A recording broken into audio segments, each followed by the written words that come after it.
Hello and a very good evening. You're watching Rajya Sabha television with me, Frank Pereira. Now, throughout the controversy surrounding former Solicitor General Gopal Subramaniam's elevation to the Supreme Court, a consistent theme among critics and commentators alike has been that the judiciary's independence is being threatened by the Modi government. Meanwhile, in an assertion that may pitch the government and the top judiciary head-on, Chief Justice of India R.M. Lodha said that the government had acted unilaterally in segregating the name of Gopal Subramaniam. Now, the CJI has the power to reiterate the Supreme Court Collegium's nomination of Subramaniam and ensure his elevation without giving the government any choice. Now, on the big picture tonight, we are going to take a look at the legal and constitutional aspects of this entire controversy. And to do exactly that, I have with me in our studio as well, joining us on the show today, H.S. Pholka, Senior Advocate of the Supreme Court, joining us here. Also with us is Mr. K.T.S. Tulsi, Senior Advocate of the Supreme Court, Dr. Udit Raj, Lok Sabha MP of the BJP, joining us as well. And we also have a journalist amongst us, Satya Prakash, legal editor of the Hindustan Times. Welcome, gentlemen, and thank you for joining us this evening on The Big Picture. Mr.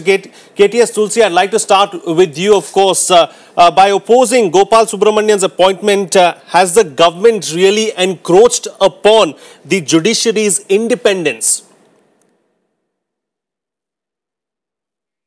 I don't think so. The Constitution vests the power of appointment of judges, including the judges of the Supreme Court and the Chief Justice of India, with the President of India. And government is not an alien. The President essentially has to act on the advice of the government in power at that time. And we can't say that the government is completely alien. The government is supposed to form an opinion. The only question is of propriety, that if the government has a different viewpoint, it can discuss it with the Chief Justice and convey its viewpoint. And the Chief Justice may then choose to go back to the Collegium, or may agree with and the Collegium may agree with the government's viewpoint or may not agree with the government's viewpoint. But we can't say that the government is completely alien to the process of appointments. The appointments to the Supreme Court, Dr. B.R. Ambedkar very categorically said in the Constituent Assembly that we are not willing to vest the power of appointment of judges with the Chief Justice of India. He said that the power of appointment must rest with the executive, and the President is the head of the nation, and therefore the power must rest with the President. So I think that there has been this is a matter of impropriety, but not that the government has no role in this matter. But the CJI also clearly has a say, Mr. Tulsi. What has happened in this particular instance is that the CJI has come out and said that this decision was taken unilaterally. Shouldn't he have been consulted first and then this decision taken? That's what I'm saying, that Chief Justice is correct. That if the government had a different viewpoint, that viewpoint ought to have been brought to the notice of the Chief Justice before the rest of the file was either segregated or sent on to the President for approval. In this case, the government chose to adopt a procedure which has also been adopted on many occasions of segregating the file, sending the ones about which there is no controversy to the President, and then the government may be intending to send it back to the Collegium with its own comments. And the Collegium could have reconsidered it.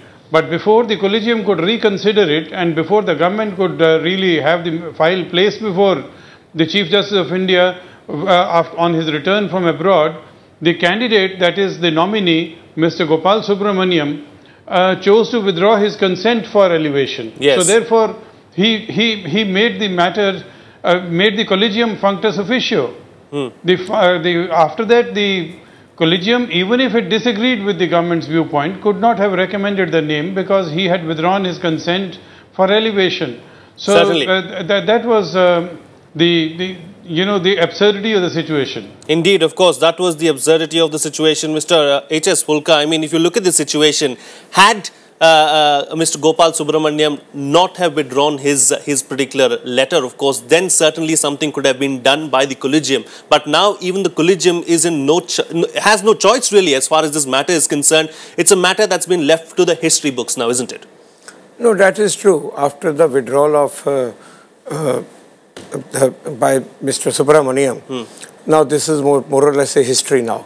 But let me first comment on what Mr. Tulsi says. With due respect, I do not agree with him. Now Mr. Tulsi says government is also right and the Chief Justice is also right.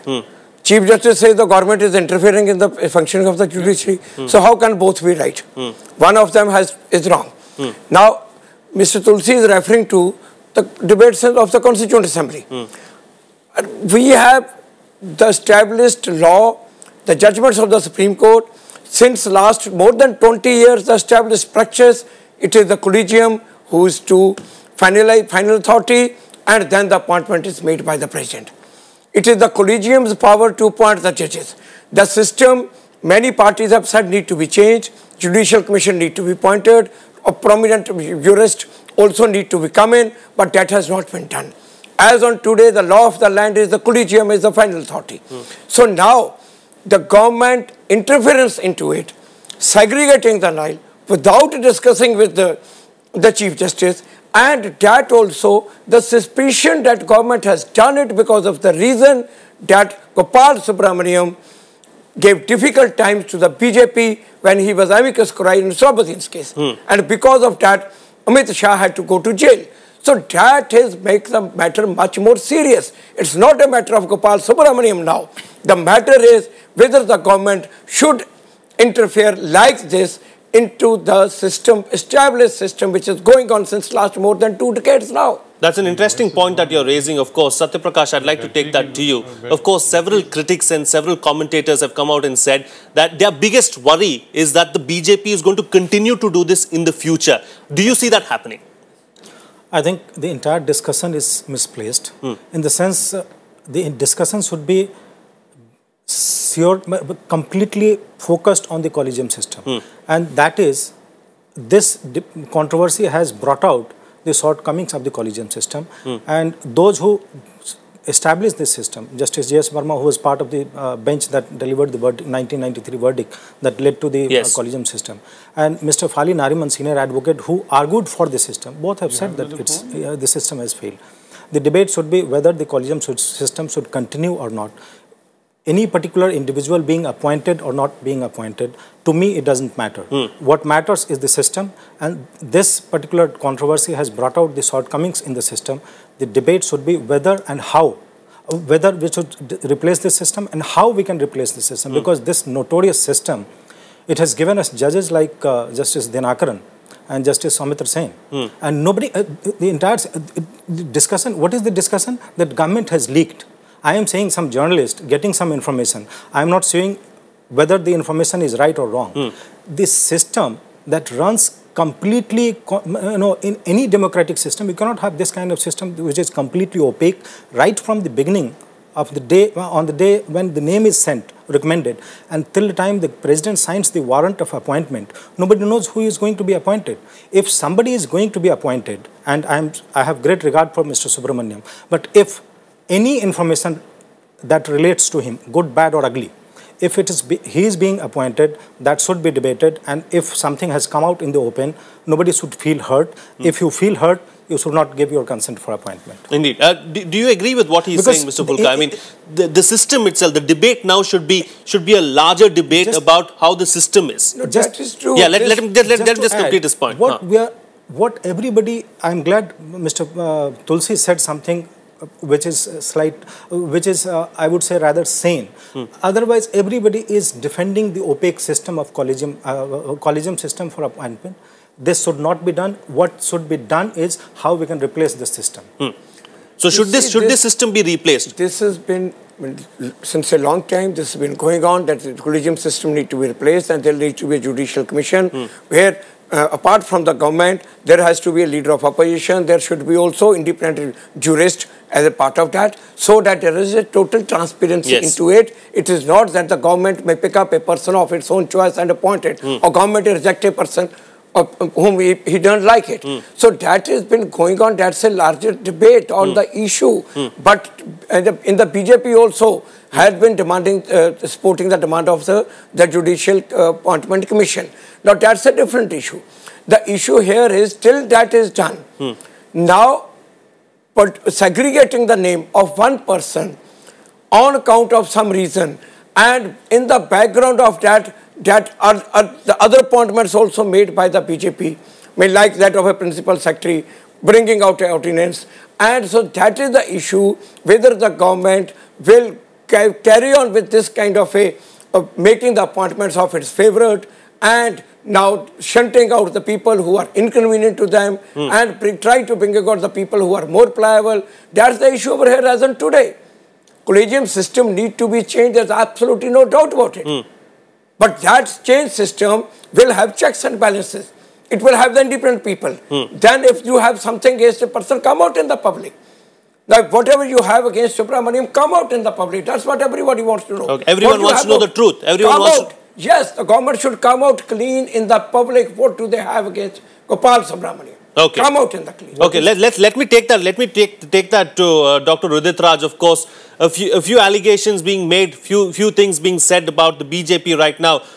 Dr. Raj, come out in the open and divulge everything about Gopal Subramaniam. Let the entire country know what really is wrong. Don't keep it covered up and don't keep it behind closed doors. That is one. The second thing, of course, is that the BJP is interfering with the independence of the judiciary, is what Mr. H.S. Pholka is saying. Respond to these two allegations.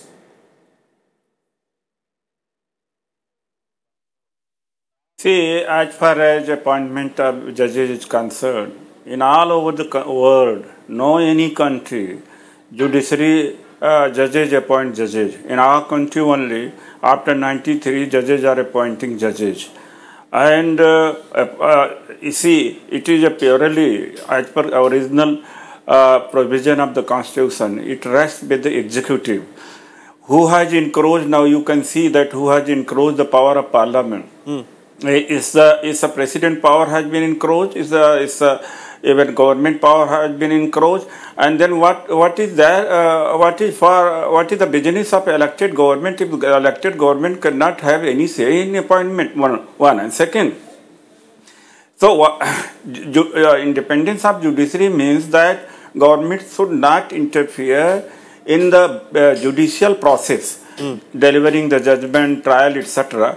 As far as appointment is concerned, this is not interference. Look, in America, USA, those who are going to be appointed judges, before they are appointed, their names are disclosed. It is in public domain. All aspects of that judge, all actions of that judge, characters of the judge, are discussed in public.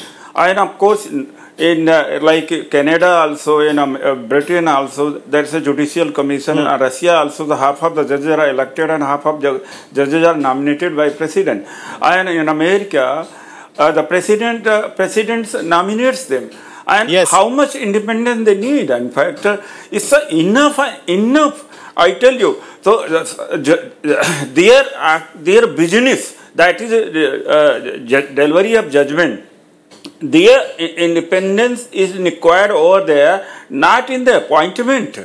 So I don't know. But if the appointment is flawed, but if the appointment itself is flawed, in the Indian Constitution, No, I don't buy that argument, Dr. Udit Raj. I don't buy the argument. If the appointment itself is flawed, but if the appointment itself is flawed, how can this person carry out his... Why don't you buy? You see. No. My question is, if the appointment itself is flawed, how can this person carry out his duties independently?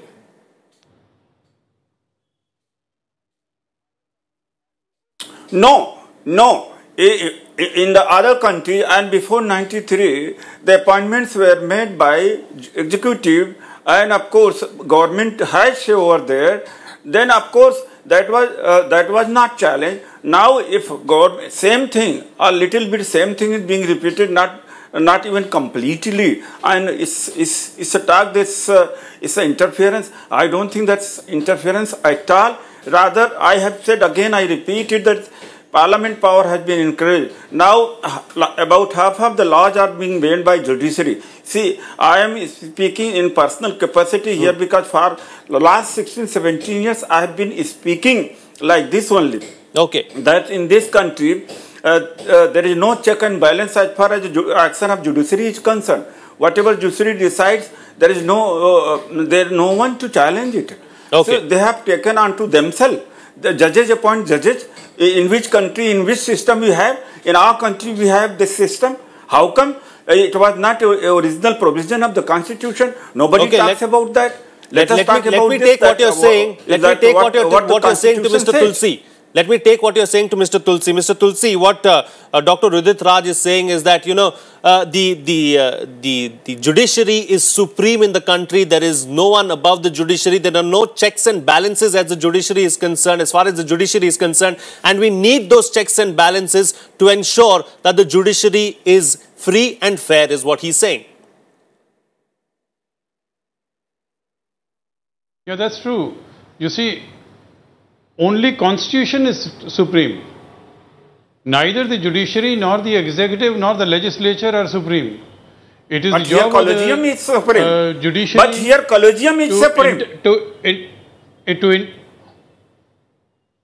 No, the collegium, you see, there needs to be a multidisciplinary consultation with regard to the suitability of the nominees.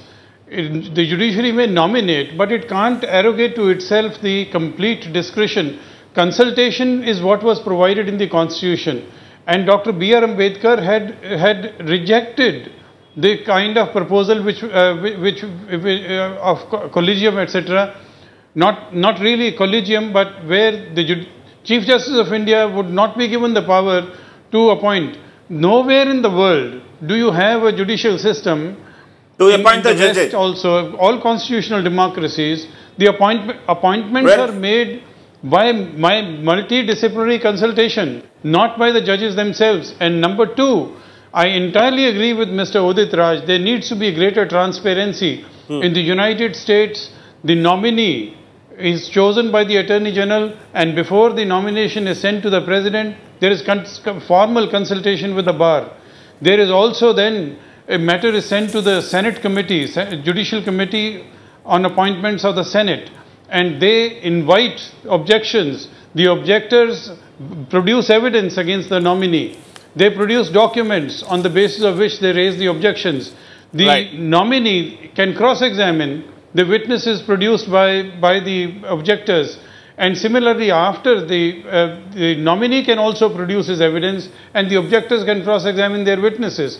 Okay. It's only after that that the committee makes its recommendations to Senate, and unless the Senate approves, the proposal cannot go through to the President. I think we are all on the same page. Transparency. This can't be cloaked. I think we are all on the same page as far as greater transparency is concerned, and how to appoint a new judge is concerned. There needs to be some kind of a change as far as this is concerned. But till that time, as this happens, what needs to be done in the interim, Satya Prakash? What needs to be done, you cannot do anything. There is a system which is already in place. But how that system runs, there are two arguments. One is that the government is completely excluded from the process. Revert back to the old system. Revert back to old system. Dr. Raj, I'm coming to you in just a bit. Dr. Raj, I'm coming to you in just a bit. Hold on. The power of appointing the judges was with the executive. I'm coming to you in just a bit. Hold on. It was not completely with the executive. Today, there was consultation. But I'm saying two things. One, till the time this system, collegium system is in place, you have to follow this. But even in this system, there are two things. One is the judiciary is trying to exert its right that as if they are the only ones who have the right to appoint judges. It is not. Even in the current system, the government has a say. That if the file goes to the government will consider it. If they have any objection, they will put the exception. But the final say is still with the CJI. Final say is still with the CJI. But I am telling you, you are going to see more of this kind of confrontation. Why? Because since 1989, we never had a government which had a one-party government, the government which had complete majority in the House. And during this, interestingly, during this period, between 89 and till now, the judiciary has somehow encroached upon the areas which were traditionally, I would say, rather reserved for the executive. And this is one of 1993 judgment is one such area where they have somehow established an extra constitutional mechanism for appointment of judges. This collegium system is not provided for in the constitution. But now that you have a one-party government, there is political stability in the country, the government in power, they would try to assert, and the judiciary will have to consider that assert. This is just the beginning, is what you're saying. Yes, this is just the beginning. We're going to see much more of this in the future. I'm not suggesting. Mr. Pholka, isn't that a worrying trend? Isn't that a worrying trend? What Satya Prakash is saying? It is not due to BJP or non-BJP. This is of course a worrying trend because of the reason that as long as the BJP was in opposition, they were against the Congress interfering in the judiciary. That is the reason the Judicial Appointment Commission was being proposed, where there will be people apart from the government also.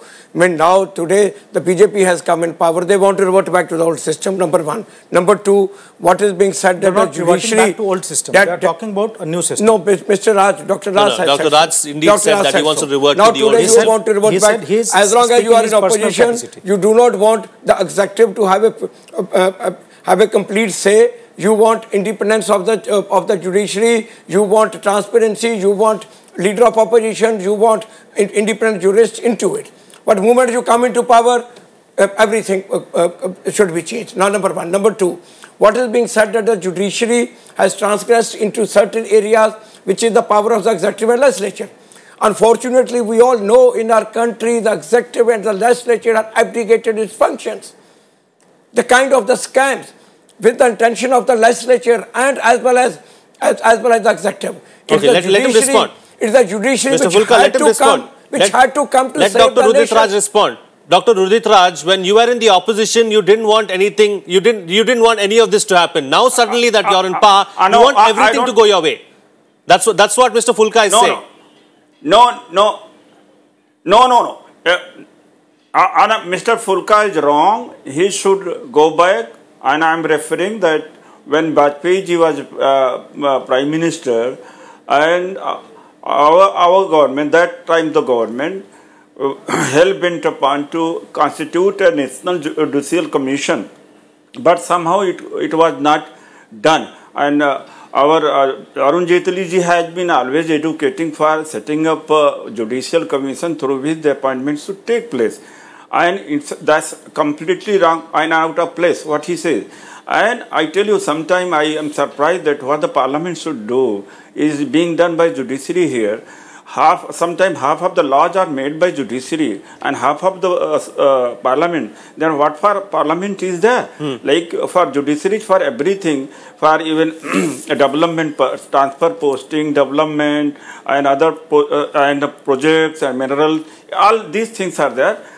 Do you think this is originally it's a area of judiciary? Judiciary is to interpret the law and apply the law. Basic function is that. But we somehow, because looking at the situation in the country, somehow people have, of course, maybe because of political reason, that it has been allowed. But let me tell you, the real objective of judiciary is to interpret the law and apply the law. Okay, let me take that. Let me take that to Mr. Pholka, and then I'll get closing comments from all my guests. Why do you need lawmakers when the judiciary makes laws? Is his argument now? So the point is that allow the people like A. Raja to do the scams of thousands of crores of rupees, and the court should remain silent. Number one. Number two, allow the politicians to declare that we will not disclose in which criminal cases we are involved. When the politicians are doing this kind of a thing, it is because of this reason that judiciary had to interfere to save the constitution. To save the constitution, to save this nation. Mr. Pholka, completely out of time. I'm going to get final comments from all my guests, starting with Mr. Tulsi. Mr. Tulsi, final closing comments from you on the show. You see, I entirely agree with Mr. Udit Raj. Each pillar of the government, each pillar of the state needs to stay within its limits. The core function of judiciary is to adjudicate. If in adjudication of the cases, the judiciary is going to take 20 years and spend half its time in public interest litigation, the purpose is not being served. They are not discharging the core function. They need to concentrate on the core function, speed up the adjudication process from the top to the bottom, and only then can it be said that why transgress into others? Okay. If the executive is not functioning, you say that we have to discharge their function. Then the executive can say the same thing about the judiciary. The judiciary is not deciding cases, therefore we have to decide. No one can transgress into the field of the others. All right, Satya Prakash, closing comments from you in 10 seconds. We're completely out of time. 2 points. One, the collegium system must be changed, and the government must bring in a bill which lapsed in the last, with the dissolution of 15th Lok Sabha. Second, this is just the beginning of the confrontation between the judiciary and the executive. Now that you have one-party government, and we're going to see more of this in the future. We are going to see more of. Okay, Dr. Raj, final comments from you in 10 seconds, please. I have said it, and I am going to repeat it again, that they should go to the old system, and that is in conformity with the constitutional provision. Okay. Number two, and I don't see anywhere that their independence is being compromised, and government has not done any such sort of things. All right. Of course, Mr. Pholka, final comments from you. I'm going to let you have the last word on the show. The Judicial Appointment Commission, which is like Dr. Raj said, that it was proposed by Arun Jaitley, that should be constituted at the earliest. Okay. With the independent people into it. At the same time, the judiciary transgressing into the area of executive and the legislature is to save the constitution and to save the democracy. All right. Completely out of time on the show. We'll have to call it a wrap on that. Of course, you've heard both sides of the argument. You've heard arguments in favor of the present collegium system and others as well. I'm going to let you have the last word and decide, of course, where exactly this particular issue is heading. Whether we're going to see further confrontation, only time will tell, and we'll have to wait and see what exactly happens as far as the judiciary and the government is concerned. That's it on this edition of The Big Picture. Thank you so much for watching. Good night.